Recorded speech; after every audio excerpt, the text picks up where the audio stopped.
everyone, I've had a lot of requests to show you my MAC eyeshadow collection or what's in my Z palette or MAC palette, and I wanted to show you. This is my kind of my neutral palette, my most used, and I currently store them in a Z palette, but I also have a few more in a MAC palette. So I want to talk about the differences real quick, and then we'll get to swatching. So I prefer the Z palette. I know that this looks prettier, it's sleeker, it's more modern looking, it's dirty, but this is a hard plastic all the way around. But if you can see the size difference, I can store a lot more in the Z palette than I can in the MAC one. And if you look at them side by side thickness wise, the Z palette is much thinner than the MAC palette. So just for me personally, because of the size of my collection and the way I store things, I do prefer the Z palette. For traveling, it's not quite as sturdy. I don't know if you can see, there's a pretty good little starburst going on in there. I did smash it a little bit, but I've never had any issues with any of my shadows, knock on wood, breaking. So I thought I would walk you through this big guy here. There are quite a few. I'm just gonna walk you through row by row. Let's open it, shall we? So I'm going to walk you through row by row. We're going to start with the first row and work our way through, and then on and on and on. So let's get started. They're not arranged in any particular order. I think at one point I tried doing from like lightest to darkest, and that's kind of what's going on here, but things move around. So some of these I bought as single eyeshadows that I depotted. Some of them I bought as just the Pro palette size. I will list every single shadow in the description box. I will link to every single shadow on the Nordstrom website, and of course all of these are also available at MAC. Okay, starting with Blanc Type. This is just a matte bone beige brow bone highlight kind of color. It is my absolute favorite because for those of you who are really fair skinned, it actually shows up on the skin as a highlight. It's my go-to brow bone color. Next in the row is Vex, and Vex was definitely one of those shades that Pixie Woo made me do. It's a duochrome, and when you swatch it, you see shades of pink, almost purple in there, kind of a warm tone. It's gorgeous all over the lid. It's gorgeous in the inner corner as well. Next is Naked Lunch. This is one of those shades that I want it to work for me. It never works for me. It comes across pink toned. It's definitely a metallic sheen. I like this best layered over something else or just straight on the lid with a matte tone in the crease. Speaking of matte tones, the next shade is Omega, and I love this as a crease color, but it is especially popular among the beauty community here on YouTube to fill in your eyebrows because it's that nice ashy, cool toned kind of blondish color, but it is also a great crease color. Next is Jest. I definitely like the pink tones. This one is a little brighter and a little warmer than say Naked Lunch. I have a lot more luck with this on my lid. Again, this is one that I prefer to use on the lid. It would also make kind of a pretty highlight, I think, on the cheekbones. Then the second to last in this row is one of my all-time favorites and one of my first purchases, and this is All That Glitters. And this one, how do you describe it? Almost a rose gold. Way back before rose gold got popular, and this was one of my go-to lid colors of all time. It is absolutely gorgeous, and it of course inspired Elle Fowler's YouTube channel. All That Glitters was her original name of her YouTube channel. And then last on the list was another favorite. It has quite a divot in it. This is Grain, and Grain doesn't look like much in the pan, but when you swatch it,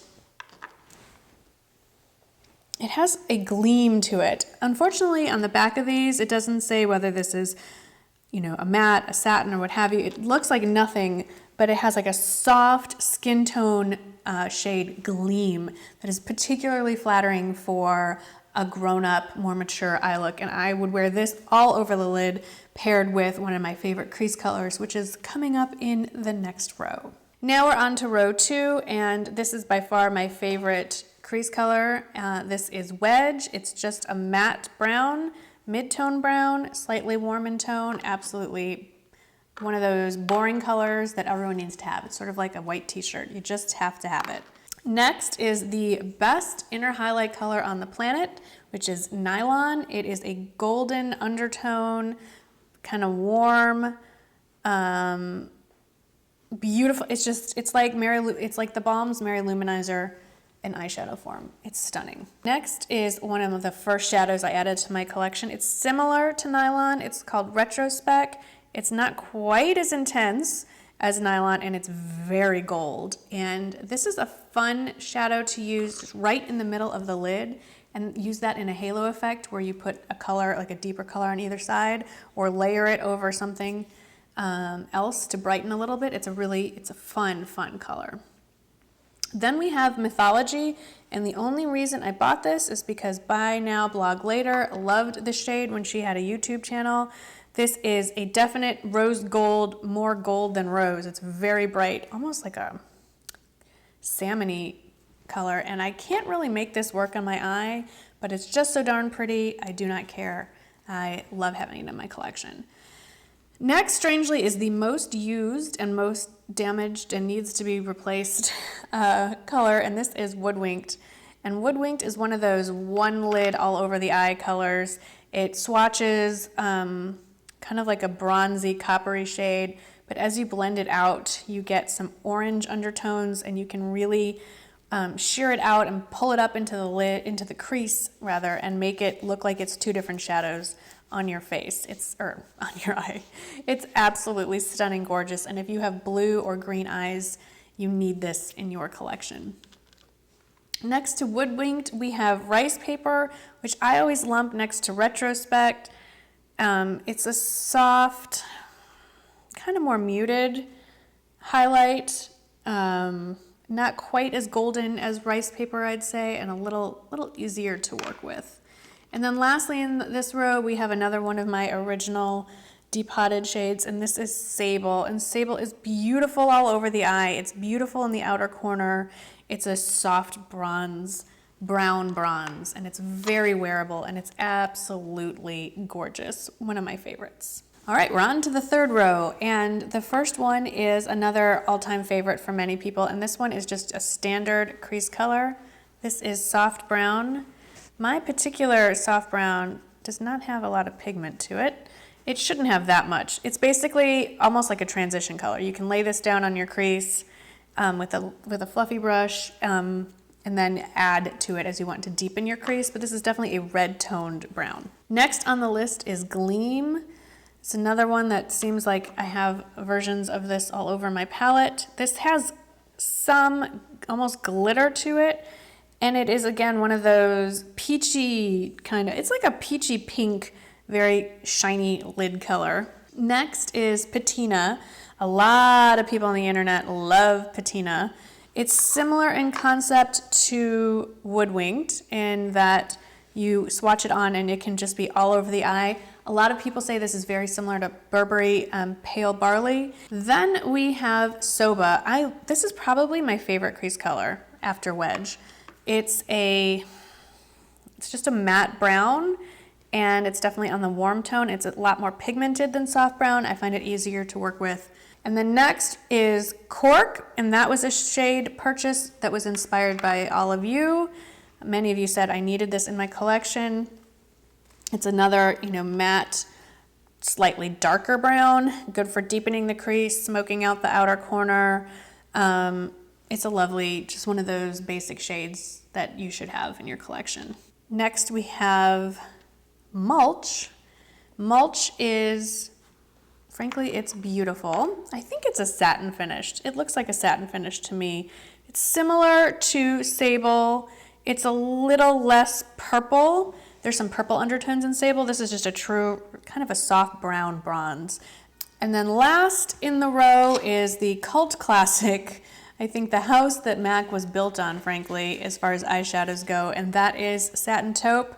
I rarely use Satin Taupe. I just can't get it to work on me the way it works on everybody else. On me, it just pulls up almost like a weird taupey purple, like a greige color, and on other people it pulls warm, but on me it doesn't. But it is beautiful, and I will get it to work for me one day. The last row, and first we have Twinks. And Twinks is, shocker, it's a deep bronzy kind of, there's some purple undertones in it, but it's much darker. This is one that I limit to the outer corner of the eye. It's really pretty, nice sheen to it. Then we have Honey Lust. Honey Lust is one of those shades that I want to wear, but really never do.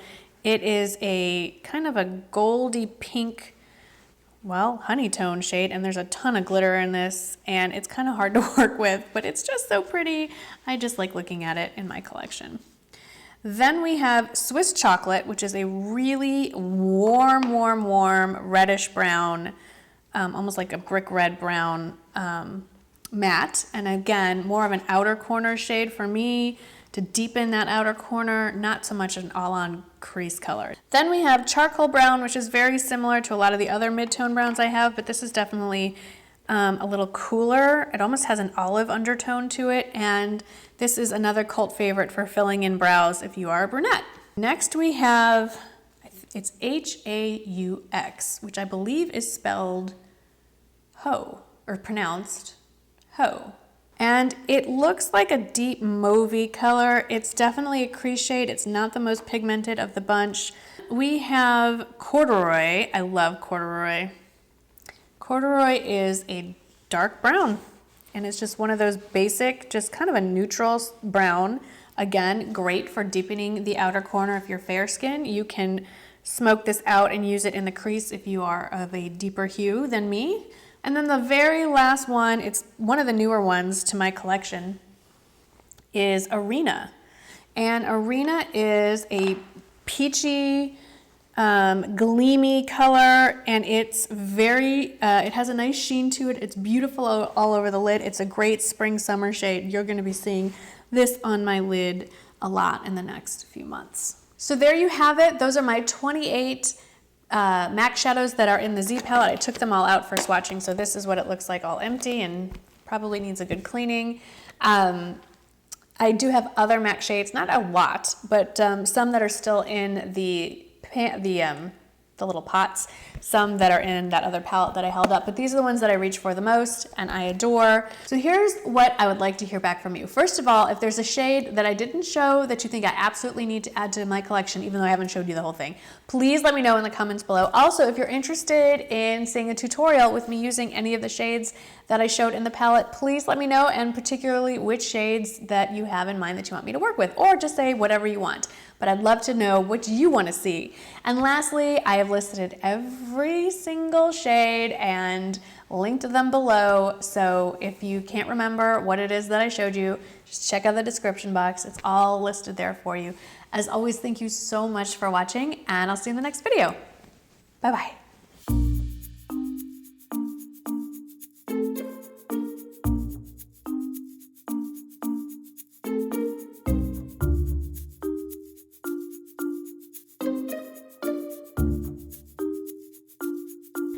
Hey everyone, welcome to March 2016 monthly favorites. I don't have a lot, but what I have I really love, so let's just jump into it.